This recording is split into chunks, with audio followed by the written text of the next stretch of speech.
Welcome back to Monday Night Mystery. Today I will show you a drama, fantasy film from 2006, titled The Bothersome Man. Spoilers ahead, watch out and take care. If you have any recommendations or want particular video, please let me know in comment box below. In a subway station, Andreas Ramsfjell watches a couple kiss. It is a weird kiss, very methodical and with no passion in it, as if they were doing it because they must and not because they enjoy it. After thinking about it for a moment, Andreas decides to jump on the track as he remembers how this all got started. Many weeks ago, in the middle of the desert, an old man hangs a welcome sign on an abandoned gas station right before a bus arrives. This bus drops a scruffy-looking Andreas, who has no idea what is going on. Now that Andreas is here, the old man takes the sign off, then drives the newcomer to the city while making mindless small talk. The area is clean and perfectly peaceful, perhaps too much so. Andreas is given an apartment of his own and a job as an accountant before he is left to his own devices for the night. Exploring the apartment does not take long since it is small and only has the bare necessities, not even the smallest decoration, although it does include some clothing as well, even if they are very simple suits. Andreas shaves off his beard before going to bed so he looks better for his first day at work. The next morning, he goes to work at a prestigious company, where he meets a few of his co-workers and is given some money to get him started before he is shown to his office. Like his apartment, the office is small and only has the bare necessities, so Andreas spends the day punching numbers. He only takes a break to have lunch, for which he goes to a bench near the office. On his way back, he notices something disturbing in a house across the street, the body of a man stuck in the railing of an apartment building. Nobody in the area seems to care. They all continue with their lives as a group of cleaners come by to remove the body without showing any care either. They just treat it like a bag of trash to be taken out. When Andreas returns to his office a moment later and looks through the window, the railing has already been cleaned and there is no trace of anything strange happening there. After work is over, Andreas goes to a bar, but he does not have a very good time drinking by himself. When he goes to the bathroom, he complains about the alcohol in this place being watered down because it has had no effect on him whatsoever. The man on the floor next to him disagrees, saying it has always been like this, but a voice from behind a stall door does agree. This voice thinks nothing tastes right, be alcohol, chocolate, or women. Their talk is interrupted when more men walk in, but afterward, Andreas tries to follow the man from the stall when he leaves the bar. He sees him enter a building and turn on the light in one of the basement apartments, from which delightful music comes out. Andreas begins living in a boring and mindless routine of just working and having dinner that tastes like nothing.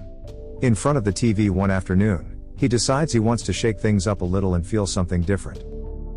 So he lets the paper cutter hurt his finger. When his co-workers come to check on him, they do not seem to be disturbed at the fact he has lost a finger. They just ask him why he is sitting on the floor. Andreas passes out from blood loss and wakes up a few moments later with his hand bandaged up in the back of a car belonging to the cleaners, who do not engage with Andreas' attempt at small talk and drop him at his apartment without a word. When Andreas goes to the bathroom to take off the bandage and clean the wound, he is shocked to discover his finger is back and well without even a scar. With a desperate need to get answers, the next day Andreas drives to the abandoned gas station in the desert and watches the man put up the sign to welcome a new person. When the bus begins driving away, Andreas follows it in his car, but he quickly loses sight of it so there is nowhere for him to go. Andreas goes back to work and finds his boss in his office, reminding him that they want him to be happy. They allow Andreas to ask for anything he needs, be a new computer or a new chair, and he can take as much time as needed for his lunch break. However, Andreas turns him down and assures him he is fine. Today he decides to have lunch in the company's cafeteria and joins the table his co-workers are at instead of eating alone. He manages to fit in by joining a conversation about furniture, and this earns him an invitation to a dinner party. After work, Andreas goes shopping for some nice clothes and a bottle of wine, and walks by the window belonging to the man from the bar. He tries to hear the music again, but when he comes too close, a pair of cleaners comes by and calls him out for his weird behavior. Later in the evening, during the dinner party, Andreas meets Anne Britt, an interior designer. The two of them hit it off and agree to go on a date sometime. When dinner is over, Andreas walks her home, and they end up spending the night together. Now that his life is starting to improve, Andreas is in a better mood. He buys a plant for his office desk, gets a nicer car, and moves in with Anne. The couple works together on a big project to redecorate the whole house, and when they are finished, they throw their own dinner party for their friends. The good mood does not last long though. Soon Andreas is back in a boring routine. Chats with friends are always small talk about furniture. His nights with Anne are performative, not passionate. and all she can talk about is redecorating the house. One night, Andreas cannot sleep, so he makes some nothing-tasting coffee, and when Anne checks on him, he tries to tell her about his nightmare. However, Anne says she does not want him to talk like that, and goes back to the subject of the house. Some days later, Andreas begins paying more attention to his co-worker Ingeborg and decides to ask her out. After calling Anne and telling her he has to work extra hours, Andreas takes Ingeborg to the movie theater. The film is rather sad, but he is the only one crying, although at least Ingeborg rests her head on his shoulder. Afterward, Andreas drives Ingeborg home and asks if she would be okay with fooling around with him while he continues to live with Anne. Ingeborg accepts, and they end up making out. Andreas and Ingeborg begin having a secret affair, although they think it would be nice not to have to hide. One afternoon, tired of these boring hours spent with Anne in front of the TV, Andreas tells her he has met someone else and he wants to break up. Anne does not look bothered though, she just asks him to wait until Saturday to move out because they are having guests that day.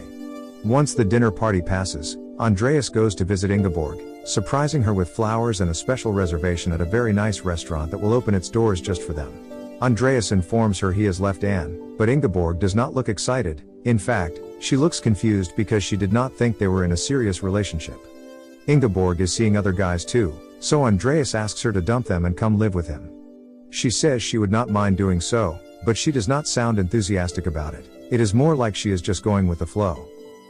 Andreas tries to make her admit she likes him more or that he is more special than the others, but Ingeborg just keeps repeating all her boyfriends are the same to her. Feeling stuck in a conversation that sounds more like a broken record, Andreas leaves the restaurant without finishing his dinner. This is how the story goes back to the beginning. After watching the couple kiss and understanding he will never have passion again in his life, Andreas jumps ahead and waits for a few trains to pass. However, after 3 hits, he still doesn't get what he wants. The station's eventually close, and now that he gets to rest a few hours, Andreas gathers energy and strength to follow the light at the end of the tunnel and returns to the city. The cleaners find him and take him home without a word or even attempting to take care of his wounds. When Anne sees him, she does not react either, just tells him they have been invited to go karting with friends. Feeling resigned, Andreas accepts. A few days later, after drinking alone at the bar again, Andreas remembers the guy from the stall and tries to find him. He can hear lovely music coming out from his window again, so he climbs the side of the building to get into a back corridor and reach the basement, where he finally meets the guy, whose name is Hugo.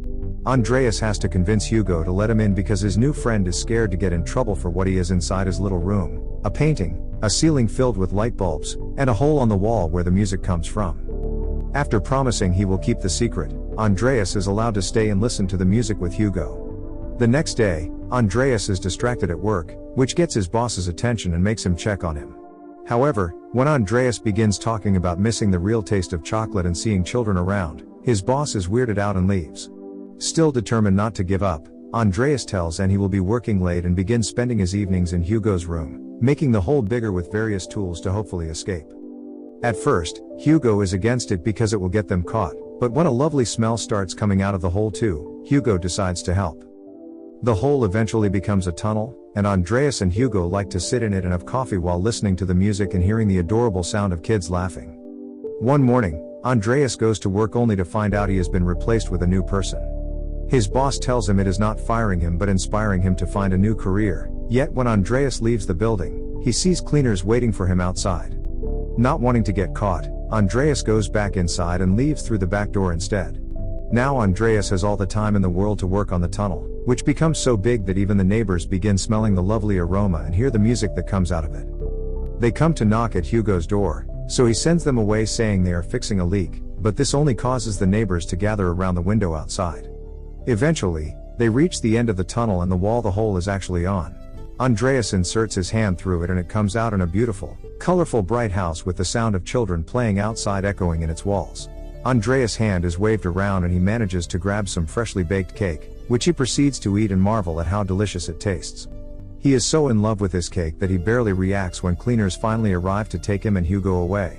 A few moments later, Hugo is allowed to leave, but the cleaners take Andreas to meet the city leaders, who tell him people are happy there and they are proud of that.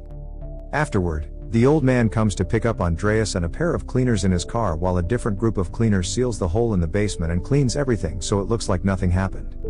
Andreas is taken back to the abandoned gas station and when the bus comes by to drop off a new person, The cleaners put Andreas inside the luggage compartment. While Andreas is taken away, life continues as normal in the city.